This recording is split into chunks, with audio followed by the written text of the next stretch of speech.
All right, let's settle it once and for all. It's one of the biggest debates in history, right? Katana versus Longsword. We're talking about two of the most legendary blades ever made, forged in completely different worlds, so let's find out which one really has the edge. You've seen this question everywhere. It fuels endless arguments in movies, video games, and all over the internet. But to get a real answer, you gotta go way beyond the hype. We're gonna dig deep into their history, the very steel they're made from, and the fighting styles they were born for, to see what makes each one a true masterpiece. The thing is, you just can't understand a sword without understanding the world that made it. The unique pressures of feudal Japan and medieval Europe, well, they sent these two blades down completely different evolutionary paths. Believe it or not, the Japanese sword didn't start out with that iconic curve. Early blades like the chokoto were actually straight, thanks to a lot of influence from China. But then, the samurai became a force on horseback, and they needed a sword that could slice while riding. And voila, the curved tachi was born. Then came the Mongol invasions, a brutal, real-world test. The tachi, well, it turned out to be too thin, too fragile against their armor. That failure forced a total redesign, which led to the tougher, infantry-focused katana we all recognize, worn with the edge facing up for that wickedly fast draw and strike. Meanwhile, over in Europe, the story of the sword was a constant, brutal arms race against armor. Early swords were these big, broad cutters, perfect against leather and chainmail. But when full-plate armor hit the scene, swords had to adapt, and fast. Blades got narrower, more tapered for thrusting, eventually becoming these stiff, sharp points designed specifically to punch through the gaps in a knight's steel shell. The classic longsword was the peak of this evolution, a true multi-tool for the battlefield. Now, this is where it gets really cool. The differences between these swords go right down to the molecular level, and it all starts with the totally different kinds of steel their smiths had to work with. So, in Japan, smiths had a real problem. They didn't have access to high-quality iron ore. They had to make their own steel, called tamahagane, by smelting iron sand in a special furnace. The result? A bloom of steel that was full of impurities and had carbon levels all over the place. It was, honestly, a flawed material. But that challenge led to one of the most ingenious solutions in the history of weapon making. So how do you turn that flawed steel into a legendary blade? The smith would hammer it flat, fold it over on itself, and forge weld it back together, and then do that again and again up to 16 times. This grueling process created thousands of layers, squeezing out impurities and spreading the carbon evenly. They were literally forging perfection out of imperfection. This all led to two totally different philosophies. Japanese smiths perfected something called differential hardening. By painting a thick layer of clay on the spine of the blade before quenching it, they created a sword with two personalities: an incredibly hard, razor-sharp edge and a softer, more flexible spine that could absorb shock. But in Europe, smiths were working with much more uniform steel, so they tempered the entire blade to a consistent springiness, creating a weapon that was incredibly tough and resilient from tip to pommel.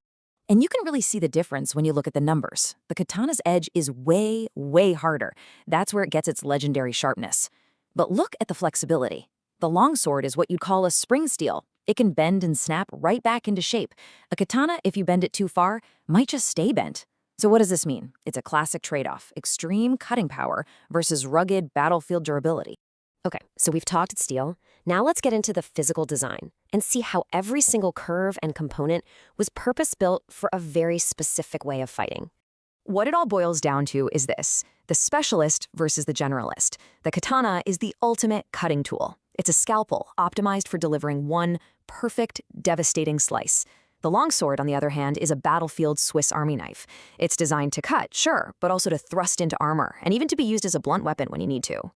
Let's break down the katana's hilt. The tsuba, that's the guard. It's pretty small, right? It's not really meant for heavy-duty blocking. The long handle, the tsuka, gives you incredible control for a powerful two-handed cut. And the pommel at the end? It's really just a small cap. The whole design is screaming offense and speed. Now, the longsword's hilt, that's a whole different animal. That big crossguard isn't just for protecting your hands. You can use it to trap and control your opponent's blade. And the heavy pommel? It's a counterweight, but it's also a secondary weapon. Knights were even trained to hold the blade and use the hilt like a warhammer, a brutal move called the mordhau, or murder stroke. So all these design choices obviously led to two completely different martial arts, each with its own distinct philosophy of combat. The art of the katana, kenjutsu, is built around 8 primary cuts. The philosophy is all about absolute efficiency. It's the physical embodiment of the samurai idea of one strike, one kill. Every single movement is laser-focused on ending the fight with one perfect, decisive slice. But with the longsword, having that second edge, well, that's a complete game changer. It instantly doubles your offensive options. A knight could swing up with the back edge, creating tricky, unpredictable attacks that were absolutely vital on a chaotic battlefield. And really, it all comes back to the battlefield. A katana's cutting power is absolutely terrifying against someone without armor. But that same slice, it's basically useless against a solid steel breastplate. The longsword, however, was born in that world of armor. It was designed to beat it, not by cutting through it, but by thrusting its sharp point into the tiny gaps. Okay, we've gone through the history, the steel, the design, and the fighting styles, so let's get back to the big question. In a one-on-one fight, which sword is actually better? Well, here's the thing. The truth that all the experts will tell you is that asking which is better is actually the wrong question, because it ignores the single most important factor in any fight. The verdict is all about context. It's not about the sword, it's about the situation. In a classic unarmored duel, the katana's blindingly fast draw and its unbelievable cutting power give it a terrifying edge.